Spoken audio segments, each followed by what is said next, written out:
Hi, my name is Tim. In this video, join me as we go through a short history of the P-39 Airacobra fighter aircraft. Let's get to it.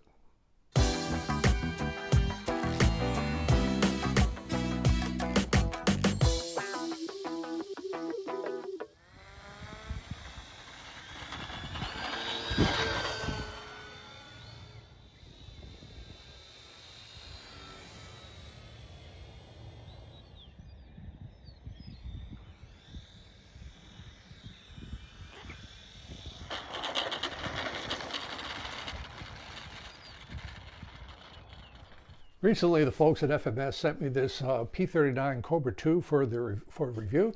The model is a wonderful model. It goes together in a day, flies very well. The full description of the test flights and the assembly is in the description. I like it a lot, but as I was putting together the P-39, it caused me to do a little bit of research on the aircraft, and it's a quite interesting, unique aircraft of those in World War II. Design work started in 1938. The first production ones were about 1940, so just at the beginning of the war.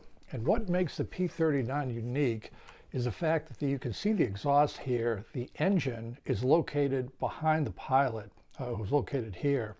Also, because of this, you'll notice it's a very streamlined nose because you don't have to have an engine in the front because it's back here. This allows for a tricycle landing gear on the aircraft. The reason the plane has this unique arrangement with the engine in back is this in front is a T9 37mm cannon. The whole idea of the airplane was to be able to employ this cannon. It's about, the gun barrel is about 8 feet long in order to have the high firepower of the 37mm gun for combat. And it also had some standard 50 calibers in the wing.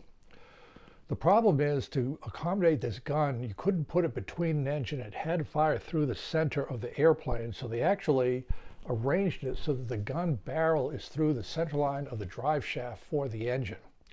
The problem with the cannon was it didn't carry too much ammunition. It had a fairly low rate of fire, and the gun was prone to jamming, but that's where it was.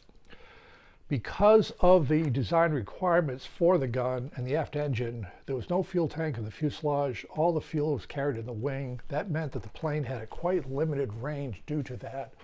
Also, because of the shaping for the nose gear, for the nose of the tricycle landing gear, there was not room in the design to put in a turbocharger to allow for high altitude flight.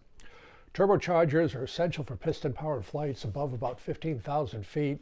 The drag caused by the intakes for the turbocharger, they just couldn't get the performance they wanted in the wind tunnel. As a result, the critical altitude for this airplane, where performance really started to drop off, was about 12,000 feet. So the plane was an effective fighter below 12,000 feet. Above that, it just couldn't keep up.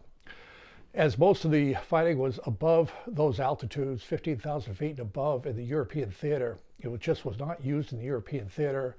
It did, however, find a lot of usage with the Soviet Air Forces because most of their fighting was at lower altitudes, with the plane with its armament was ideally suited. 9,588 P-39s were built throughout the war. Of that amount, 4,800 went to the Soviets under Lend Lease, where they produced over 57 aces with the P-39. Other features of note that make this an unusual aircraft is the cockpit doesn't lift up like this on the real one. Rather, you have doors that open like a car, and the windows here, you actually roll them down like in a car to roll them down. Why they designed it that way, I don't know. It was not popular with pilots because it made bailout difficult, because you couldn't jettison the canopy and just jump out from there. You had to exit through a door, but that's just the way it was. The P-39 was used by U.S. forces in the early days of the war in the Pacific. It was also used by the British to an extent until better performing aircraft came along. So again, just an interesting background for an interesting airplane. The tricycle gear makes for a very well-handling model. In this case, very happy with the FMS model, and it's a historic aircraft. And thank you for watching this video. Look forward to seeing you on future videos.